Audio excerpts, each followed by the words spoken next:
Dictation start now. Next, he would contend that the incident took place and the post-mortem was conducted allegedly on 10th March 2005.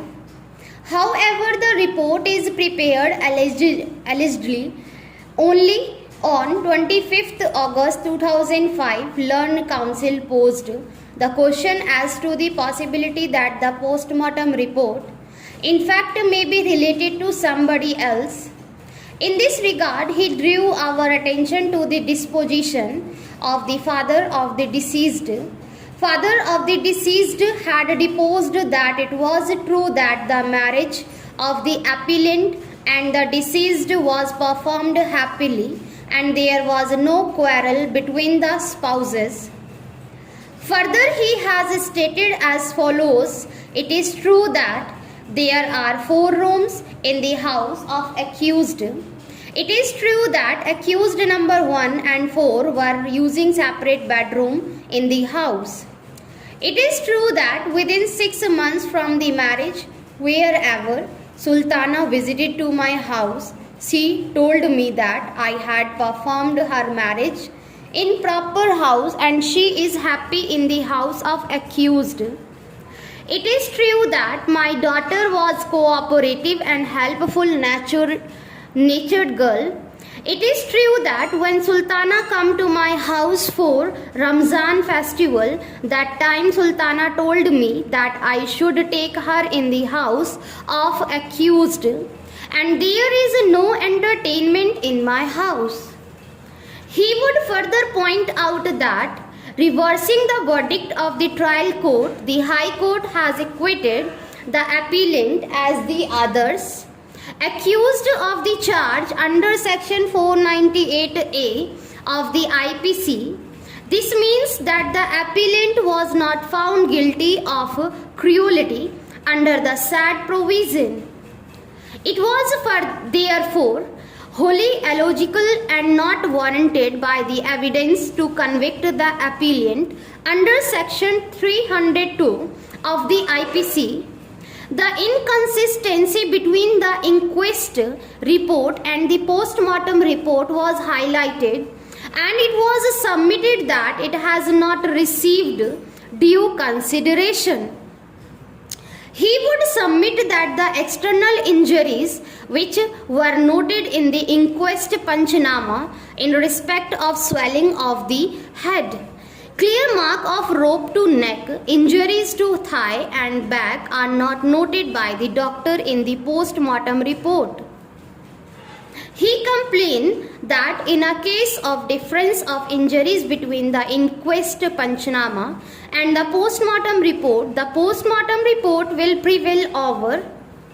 He reminds that the post-mortem report has been prepared after more than 5 months from the date on which the post-mortem was allegedly performed.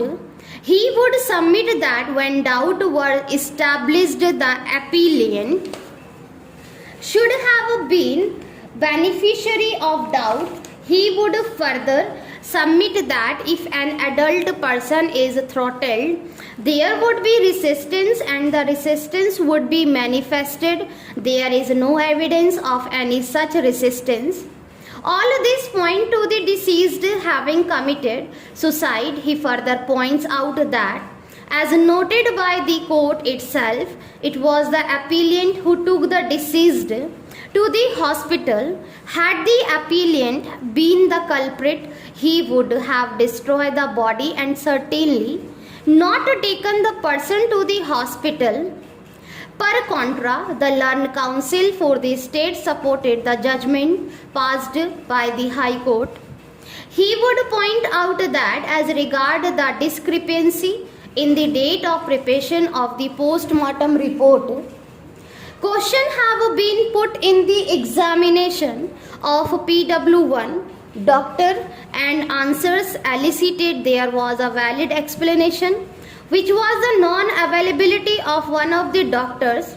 He further pointed out that provisional report was given on the date of the post-mortem, that is on 10th March 2005. 2005, the trial court has accepted that the following circumstances stood proved against the appellant and other accused. One, motive. Two, custodial death of the deceased. Three, non-disclosure of death by the appellant to the complainant. 4, false evidence of accused of hanging. 5, inquest panchnama, and 6, sport panchnama. As regards motive, the trial court relied on the evidence of PW3 that all the accused were insisting on the deceased to bring half tola gold, which remained to be provided by the time of marriage, besides one choice dress and rupees 5,000 for bakery business.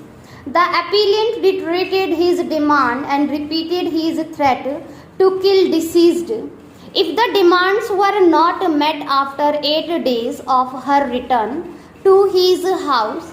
The trial court also placed reliance on PW4, the aunt of deceased, in this regard.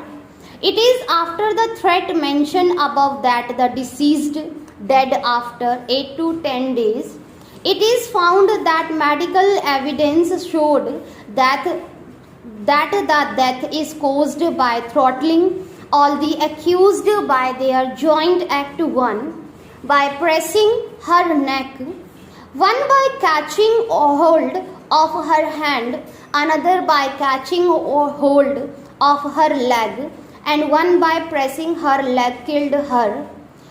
There is medical evidence to prove violence by killing her by throttling and pressing her neck.